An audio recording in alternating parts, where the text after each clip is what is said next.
pour l'Alliance des libéraux démocrates, Monsieur Duprez. Monsieur le Président, Monsieur le Commissaire, tout d'abord, je veux tirer mon chapeau devant le remarquable travail qui a été effectué par notre collègue Cecilia Wikström. Félicitations, Cecilia. Chers collègues, pour être à la hauteur de ses ambitions et de son destin, l'Europe doit à tout le moins répondre à 3 défis. 1.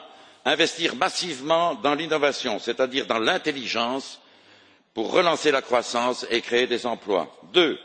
Maintenir et solidifier son modèle social en garantissant l'égalité des droits et en luttant contre toutes les formes de discrimination. 3.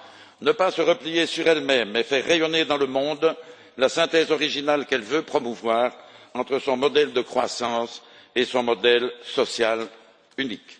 C'est à la lumière de ces 3 exigences que je soutiens sans réserve la proposition qui nous est soumise aujourd'hui.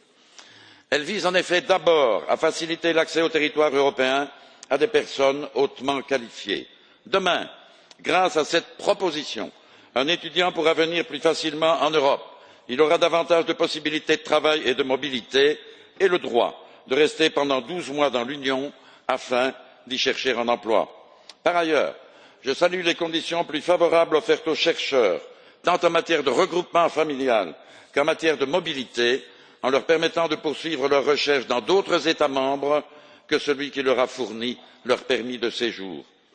Mais je veux aussi, avec la même vigueur, mettre l'accent sur la contribution de cette proposition au développement du modèle social européen. Je me réjouis qu'un statut soit enfin offert aux personnes au pair et aux stagiaires non rémunérés, catégorie fragile s'il en est et donc susceptible d'exploitation.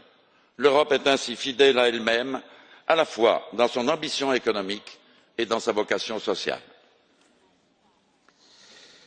Monsieur Deprez, il y a un carton bleu pour vous du côté de Monsieur Zanni. Est-ce que vous voulez répondre? Monsieur Zanni, vous avez la parole.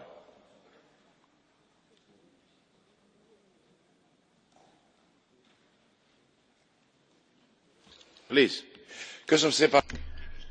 Merci, Monsieur le Président, merci, Monsieur le député. Je partage votre optimisme. Je vais voter cette proposition. Cependant, il faut ajouter que cette proposition a été formulée il y a 3 ans lorsque la crise migratoire n'a pas été aussi aiguë. Est-ce que vous trouvez que le mécanisme de protection de la proposition est suffisant face aux tendances qui se dirigent contre la migration?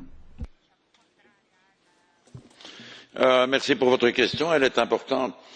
Je pense que nous sommes tous d'accord pour dire que ce que nous devons organiser demain, ce sont des voies légales d'accès au territoire européen, en définissant les conditions et les modalités de manière telle, à la fois, que les gens puissent venir dans des conditions de sécurité et en même temps que cela soit positif et pour nous, et pour l'économie européenne, et pour eux, et pour le développement de l'Union européenne.